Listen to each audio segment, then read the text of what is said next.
வணக்கம், welcome to Dindigul அசைவ உணவு. இன்னைக்கு நம்ம பார்க்க போகிறது சிக்கன் ஒயிட் குருமா பார்க்க போகிறோங்க. இது சப்பாத்தி, பூரி, நல்ல variety rice like chicken pulao, மற்ற வெஜ் புலாவ் கூட நம்ம இது சைட் டிஷ்ஷாக பயன்படுத்திக்கலாம். ஒயிட் ரைஸ்க்கு சூப்பராக இருக்கும். இதுக்கு நான் 1/2 கிலோ சிக்கனை மஞ்சத்தூளும் தண்ணி சேர்த்து கல்லுப்பு சேர்த்து நல்லா வாஷ் பண்ணி எடுத்து வச்சுருக்கேங்க. இந்த சிக்கன் குருமாவை எப்படி செய்யுதுன்னு சொல்லி நம்ம பார்த்துடலாம் வாங்க. குக்கரில் 2 டேபிள் ஸ்பூன் அளவுக்கு எண்ணெய் சேர்த்துக்கோங்க. எண்ணெய் சூடாயிடுச்சு. தாளிக்க ஒரு பிரிஞ்சி இலை, ஒரு சின்ன துண்டு பட்டை, இது கூட ஒரு அன்னாசிப்பூ, ஒரு கல்பாசி மட்டுமே சேர்த்து நல்லா பொரிய விடுங்க. நல்லா பொரிஞ்சதும் ஒரு 10 சின்ன வெங்காயத்தை 2ஆ நறுக்கி வச்சுருக்காங்க. இதையும் சேர்த்து நல்லா வதக்கி விடுங்க.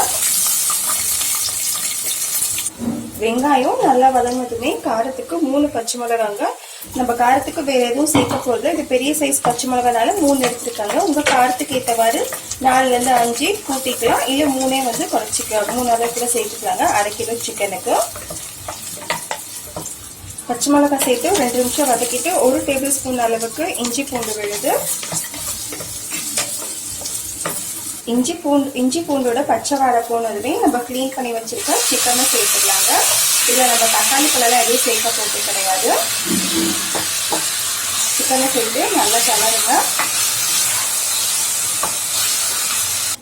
சிக்கன் சேர்த்து நல்லா ஒரு 5 நிமிஷம் நல்லா கலந்து விட்டுட்டு புளிப்புக்காக ஒரு 1/2 கப் அளவுக்கு தயிர் எடுத்துக்கிறோங்க. நம்ம இதில் தக்காளி சேர்க்கறதுல பார்த்தீங்களா, அதுக்காக புளிப்புக்காக தயிர் ஒரு 1/2 கப் அளவுக்கு 1/2 கிலோ சிக்கனுக்கு தயிர் சேர்த்து ஒரு 5 நிமிஷமா சிக்கன் நல்லா பரட்டி விட்டாச்சுங்க. இப்போ இதில் அலசி வச்சிருக்க கொஞ்சம் புதினாவும் கொஞ்சம் மல்லித்தலை கம்மி பண்ணிக்கோங்க. புதினாவை மட்டும் அதிகமாக சேர்த்துக்கோங்க. மல்லித்தலை சும்மா கொஞ்சமாக சேர்த்துருக்கேன். இதையும் சேர்த்து நல்லா கலந்து விடுங்க. நல்லா வதக்கி விட்டுட்டு இப்போ இதில் தேவையான அளவுக்கு சிக்கன் வேகிற அளவுக்கு தண்ணி சேர்த்துக்கோங்க. ருசிக்கேற்ப உப்பு சேர்த்துட்டு உப்பு காரம் சரி பார்த்துக்கோங்க.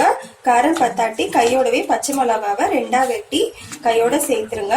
உப்பு காரம் சரி பார்த்துட்டு ஒரு 4 விசில் வேக வச்சு எடுத்துடலாம்.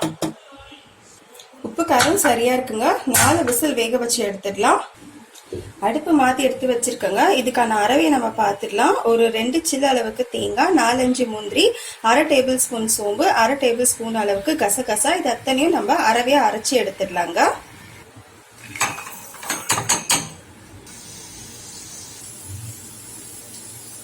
அரைச்சி எடுத்தாச்சுங்க. விசில் வரட்டும், நம்ம கடைசியாக இது சேர்த்துக்கலாம்.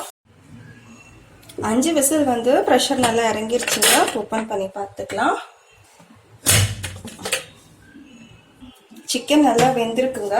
இப்போ நம்ம அரைச்சி வச்சிருக்க தேங்காய், முந்திரி, சோம்பு, கசகசா இதை சேர்த்து தேங்காய் அரவையை சேர்த்து ஒரு 5லேருந்து 7 நிமிஷம் மட்டும் நம்ம கொதிக்க வச்சா போதும். அரவையை சேர்த்துட்டு மறுபடியும் ஒரு தடவை உப்பு மட்டும் சரி பார்த்துக்கோங்க. நல்லா ஒரு 5 மினிட்ஸாக கொதிச்சுட்டு இருக்குங்க. இப்போ நம்ம இறக்கிடலாம். ரொம்ப டேஸ்டியான சிக்கன் ஒயிட் குருமா ரெடி ஆயிடுச்சுங்க. இது சாதம், ஒயிட் ரைஸ், நல்ல வெரைட்டி ரைஸ்க்கு, இட்லி, தோசை, முக்கியமாக பூரிக்கு சூப்பராக இருக்கும்.